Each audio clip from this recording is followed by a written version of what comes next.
ಸಪ್ತಸಾಗರದಾಚೆಯೆಲ್ಲೋ ಚಿತ್ರದ ಬಿಡುಗಡೆಯ ಸಂದರ್ಭದಲ್ಲಿ ರಕ್ಷಿತ್ ಶೆಟ್ಟಿ ಅವರು ಆ ಚಿತ್ರವನ್ನ ಹೇಮಂತ್ ರಾವ್ ಅವರ ಪೊಯೆಟ್ರಿ ಅಂತ ಕರೆದಿದ್ರು. ಅವರ ನಿರ್ಮಾಣದಲ್ಲಿ ಅವರ 7 ಆರ್ಡ್ಸ್ನಲ್ಲಿ ಒಬ್ಬರಾದ ಚಂದ್ರಜಿತ್ ಬೆಳ್ಯಪ್ಪ ಅವರ ನಿರ್ದೇಶನದಲ್ಲಿ ಬಂದಿರುವ ಇಬ್ಬನಿ ತಬ್ಬಿದ ಇಳೆಯಲೀನು ಪೊಯೆಟ್ರಿನೇ. ಆದರೆ ಈ ಪೊಯೆಟ್ರಿ SSCಯ ಪೊಯೆಟ್ರಿಯ ಹಾಗೆ ಲೇಯರ್ಡ್ ಆಗಿ, ಹಿಡನ್ ಆಗಿ, ಎಕ್ಸ್ಪ್ಲೋರೇಟರಿ ಆಗಿ ಇಲ್ಲ. ಇಲ್ಲಿ ಸ್ವಲ್ಪ ಆಬ್ವಿಯಸ್ ಆಗಿ ಪೊಯೆಟ್ರಿ ಇದೆ. ಶೀರ್ಷಿಕೆಯಲ್ಲಿರುವ ಪೊಯೆಟ್ರಿಯಿಂದ ಶುರು ಮಾಡೋಣ. ತುಂಬಾ ಮೃದುವಾದ, ಮಧುರವಾದ ಶೀರ್ಷಿಕೆ. ಇಳೆ ಅಂದ್ರೆ ಭೂಮಿ ಅಂತ ಗೊತ್ತಿತ್ತು, ಇಳೆ ಅಂದ್ರೆ ಹುಲ್ಲು ಆಗತ್ತೆ ಅಂತ ಗೊತ್ತಿರಲಿಲ್ಲ. ಯಾಕಂದ್ರೆ ಸಬ್ ಟೈಟಲ್ಸ್ ನಲ್ಲಿ ಇಳೆಗೆ ಬ್ಲೇಡ್ ಆಫ್ ಗ್ರಾಸ್ ಅಂತ ಬರೆದಿದ್ರು ಅನ್ಸುತ್ತೆ. ಎನಿವೆ, ಇಬ್ಬನಿ ತಬ್ಬಿದ ಇಳೆಯಲೀನು ಓಕೆ, ಇಬ್ಬನಿ ತಬ್ಬಿದ ಎಲೆಯಲೀನು ಓಕೆ. ಯಾಕಂದ್ರೆ ಚಿತ್ರ ಆರಂಭವಾಗೋದೇ ಒಂದು ಎಲೆಯ ವಿಜುವಲ್ನಿಂದ. ಇಬ್ಬರು ತಬ್ಬಿಕೊಂಡಿರುವಾಗ ಅವರು ಒಬ್ಬರೇ ಆಗ್ಬಿಡ್ತಾರೆ. ತಬ್ಬಿಕೊಳ್ಳೋದನ್ನ ಯಾರು ಇನಿಷಿಯೇಟ್ ಮಾಡಿದ್ರು ಅನ್ನೋದು ಇಮ್ಮೆಟೀರಿಯಲ್. ನಿಜವಾದ ಪ್ರೀತಿ ಇರುವಾಗ ಆ ಅಪ್ಪುಗೆಯಿಂದ ಬಿಡಿಸ್ಕೊಳ್ಳೋಕೂ ಮನಸ್ಸಿರುವುದಿಲ್ಲ. ಆ ಅಪ್ಪುಗೆ ದೈಹಿಕವಾಗಿದ್ದರೂ ಸರಿ, ಮಾನಸಿಕವಾಗಿದ್ದರೂ ಸರಿ. ಚಂದ್ರಜಿತ್ ಅವರು ರೊಮ್ಯಾಂಟಿಕ್ ಅಟ್ ಹಾರ್ಟ್ ಅಂತ ಅನ್ಸುತ್ತೆ. ಯಾಕಂದ್ರೆ ನಾಸ್ಟಾಲ್ಜಿಯಾನ, ರೊಮ್ಯಾನ್ಸ್ನ, ಲವ್ ಅನ್ನ ಎತ್ತಿ ಹಿಡಿಯೋ ಚಿತ್ರ ಇದು. ಈ ಚಿತ್ರವನ್ನ ನೋಡುವಾಗ ನನಗೆ ಲವ್ ಮಾಕ್ಟೇಲ್ ತುಂಬಾ ನೆನಪಾಯ್ತು. ಆ ಚಿತ್ರದ ಟ್ರೀಟ್ಮೆಂಟ್ ಸ್ವಲ್ಪ ಕಮರ್ಷಿಯಲ್ ಆಗಿ, ಮೇನ್ ಸ್ಟ್ರೀಮ್ ಆಗಿ ಇತ್ತು. ಈ ಚಿತ್ರದ ಟ್ರೀಟ್ಮೆಂಟ್ ಕ್ಲಾಸಿ ಅಂತ ಹೇಳಬಹುದು.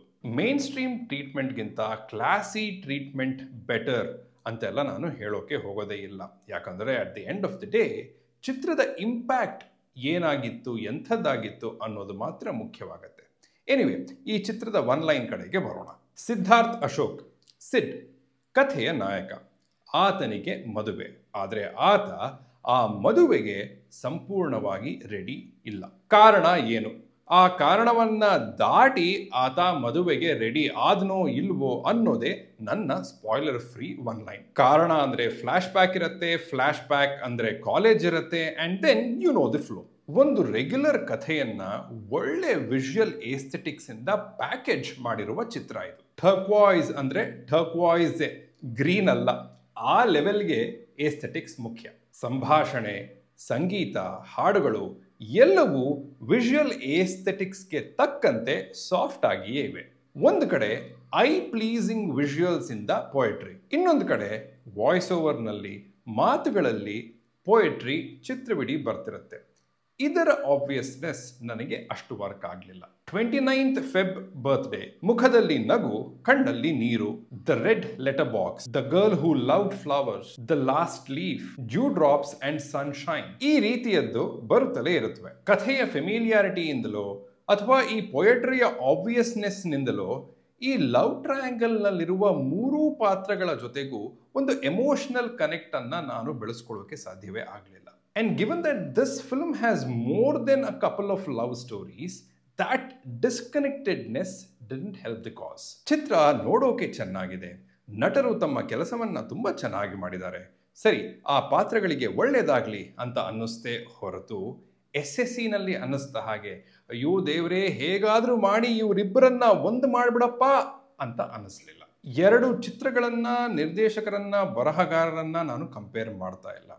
ಈ ಕಥೆಗೆ ಬೇಕಾಗಿದ್ದ ಎಮೋಷನಲ್ ಕನೆಕ್ಟ್ ಬಗ್ಗೆ ಹೇಳ್ತಾ ಇದ್ದೀನಿ ಅಷ್ಟೇ. Chapter wise narration, time line shifts ಇವೆಲ್ಲವೂ ನಿಜವಾಗ್ಲೂ ಬೇಕಿದ್ವಾ ಅನ್ನೋ ಪ್ರಶ್ನೆನೂ ಬಂತು. ಕೆಲವು ಕಾಲ್ ಬ್ಯಾಕ್ಸ್ ವರ್ಕ್ ಆದವು.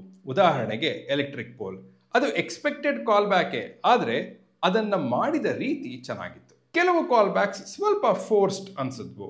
ಉದಾಹರಣೆಗೆ ಮದುವೆ ಹೆಣ್ಣಿನ ಹಸಿವು, ಹನಿಮೂನ್ ಸ್ವೀಟ್ ದೃಶ್ಯದಲ್ಲಿ ಬರುವ ಆ ಮೊಮೆಂಟ್ರಿ ಸರ್ಪ್ರೈಸ್ ಸಖತ್ತಾಗಿ ವರ್ಕ್ ಆಯಿತು. Polaroid camera was a giveaway, ಆದರೆ ಅದನ್ನ ಬೇಕಂತಲೇ ತಿಳಿದೇ ಮಾಡಿದ್ರೇನು. ವೈನರಿ ಅನ್ನೋ ಐಡಿಯಾ ಚೆನ್ನಾಗಿತ್ತು. ಈ ಚಿತ್ರದಲ್ಲಿ ಬರುವ 1990s ವಿಜುವಲ್ಸ್ 80s 90s ನಲ್ಲಿ ಬರ್ತಿದ್ದ ಕ್ಲಾಸಿ ಅಡ್ವರ್ಟೈಸ್ಮೆಂಟ್ಸ್ ಫೀಲ್ ನಲ್ಲಿ ಇತ್ತು. ಎಕ್ಸಲೆಂಟ್. ಇನ್ಫ್ಯಾಕ್ಟ್ 1990s ಅಡ್ವರ್ಟೈಸ್ಮೆಂಟ್ ಅನ್ನೋದು ಈ ಕಥೆಗೆ ಒಂದು ಮುಖ್ಯವಾದ ಎಲಿಮೆಂಟ್ ಕೂಡ. ಎಲಾಬೊರೇಟ್ ಆಗಿ ಮದುವೆ ದೃಶ್ಯಗಳನ್ನ ತೋರಿಸೋದು, ನಕ್ಷತ್ರಗಳು ಬರೋದು, ಮತ್ತೆ ಬೇರೆ CG ವರ್ಕ್ ಕೂಡ nicely done. Technically this is a well rounded film. ಮುಂಚೆನೆ ಹೇಳಿದ ಹಾಗೆ ಏಸ್ಥೆಟಿಕಲಿ ಸ್ಪಾಟ್ಲೆಸ್. ನಡೀತಾ ನಡೀತಾ ತಿರುಗಿ ಹಿಂದೆ ನಡೆಯೋಕೆ ಶುರು ಮಾಡೋದು. ಟ್ಯಾಕ್ಸಿ ಡ್ರೈವರ್ನ ಕಥೆಯೊಳಗೆ ಸಿಡ್ ಎಂಟರ್ ಆಗೋದು. ಹೀರೋಯಿನ್ ಕನ್ನಡಿಯನ್ನ ನೋಡುವ ದೃಶ್ಯ ರಾ ಅಂಡ್ ಡಿಸ್ಟರ್ಬಿಂಗ್. ಅದರ ಬೆನ್ನಿಗೆ ಹೀರೋ ಕನ್ನಡಿಯನ್ನ ನೋಡುವ ದೃಶ್ಯ ಥಾಟ್ ಪ್ರೊವೋಕಿಂಗ್. ಮಣಿರತ್ನಂ ಅವರ ಗೀತಾಂಜಲಿ ಚಿತ್ರದ ಎಕೋ ನಂತಿರುವ ಈ ಚಿತ್ರಕ್ಕೆ ಆ ಚಿತ್ರದ ನಾಯಕಿ ಗಿರಿಜಾ ಶೆಟ್ಟರ್ ಅವರನ್ನ ಕರೆಸಿದ್ದು ನಿರ್ದೇಶಕರು ಮಾಡಿರುವ ಡೈವಿಂಗ್ ಕ್ಯಾಚ್. ಇಬ್ಬನಿ ತಬ್ಬಿದ ಇಳೆಯಲಿ ಈ ಚಿತ್ರದ ವಿಮರ್ಶೆಯನ್ನು 777 ಚಾರ್ಲಿನಲ್ಲಿ ಬರುವ ನಾಗಾರ್ಜುನ ಶರ್ಮಾ ಅವರ ಸಾಲುಗಳಿಂದ ಮುಗಿಸೋದು ಸೂಕ್ತ ಅಂತ ಅನ್ಸುತ್ತೆ. ಬೀಳುವ ಎಲೆಯದು ಭಾವಾತ್ಮಕ ಪ್ರಾರ್ಥನೆ. ಉಸಿರೊಂದಿದೆ ನನಗಾಗಿಯೇ, ಹೇಗೋ ಪಾರು ಮಾಡು ಬೇಗನೆ.